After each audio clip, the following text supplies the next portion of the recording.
क्या India Iran की दोस्ती ख़त्म हो गई है? हम बताएंगे तुम्हें इस वीडियो में। हेलो दोस्तों, आपका स्वागत है एक नई वीडियो में, जहां आजकल बात हो रही है कि इंडिया ईरान के रिश्ते के बारे में। तो मैं इसका इतिहास बता दूं तुम्हें। इंडिया ईरान का कनेक्शन लगभग 3000 साल पुराना माना जाता है। दोनों की इंडो ईरानियन सिविलाइजेशन एक ही रूट से निकलती हैं। फ़ारसी कल्चर भारत का बहुत गहरा असर पड़ा है। मुग़ल समय के समय फ़ारसी भाषा ऑफिशियल लैंग्वेज थी। मतलब ये दोस्ती सिर्फ सरकारों की नहीं बल्कि लोगों और सभ्यताओं की भी है। आज़ादी के बाद के भी रिश्ते, सबसे पहले ईरानी वो देश था जिसने इंडिया के साथ ऑफिशियल संबंध बनाए थे। दोनों देशों ने कई इंटरनेशनल मुद्दों पर एक दूसरे का सपोर्ट किया है। शुरुआत से ट्रस्ट और कॉरपोरेशन रहा है। तेल और व्यापार दोस्ती की बैकबोन है। ईरान इंडिया का सबसे बड़ा कनेक्शन है एनर्जी, तेल के लिए। लगभग 60% तेल इंडिया ईरान से खरीदता है, जो क्रूड ऑयल इंपोर्ट करता है। ईरान इंडिया के लिए सस्ता रिलायबल ऑयल सोर्स रहा है। अमेरिका सैंक्शन के कारण कुछ समय के लिए ट्रेड रुका, लेकिन कनेक्शन ख़त्म नहीं हुआ। ईरान इंडिया को जो तेल देता है वो 60 दिन के क्रेडिट पे देता है।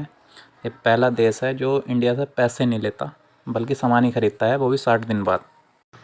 जबकि ईरान ने ही बोला था, ईरान ने इंडिया तक पाइपलाइन बिछाने का प्रस्ताव रखा था जिसे पाकिस्तान होते हुए जाना था, लेकिन पाकिस्तान ने मना करने के बाद ईरान ने बोला कि सीधा समुद्र के रास्ते भी पाइपलाइन बिछा सकते हैं, जिसमें अमेरिका ने सबसे ज़्यादा आपत्ति जताई थी।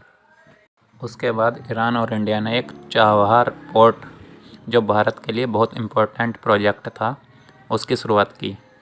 इससे इंडिया सीधे अफ़गानिस्तान और सेंट्रल एशिया तक पहुंच सकता है।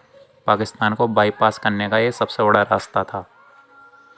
दोनों देशों ने अफ़गानिस्तान में स्टेबिलिटी के लिए साथ काम किया। दोनों टेररिज्म के ख़िलाफ़ स्टैंड रखते हैं। मिडिल ईस्ट में पीस के लिए भी कोऑपरेशन रहता है। यह दोस्ती सिर्फ व्यापार नहीं बल्कि सिक्योरिटी से भी जुड़ी हुई है।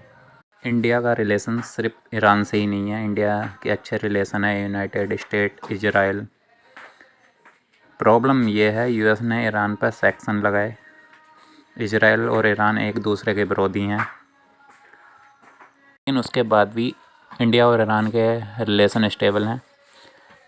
एनर्जी कॉरपोरेशन फिर से बढ़ाने की कोशिश हो रही है। चाबहार प्रोजेक्ट धीरे धीरे आगे बढ़ रहा है। इंडिया ग्लोबल लेवल पर न्यूट्रल स्टैंड रखता है, लेकिन आज के टाइम में इजराइल और यूनाइटेड स्टेट का ईरान पर हमला करने के बाद इंडिया में जो किसानों की स्थिति है वो थोड़ी ख़राब हुई है, क्योंकि इंडिया से फल सब्जी वगैरह ये ईरान इंपोर्ट नहीं कर पा रहा है स्टेट ऑफ हॉर्मुज की वजह से। वहाँ से सिर्फ इंडिया के जहाज़ों को तेल गैस लाने की परमिशन दी गई है।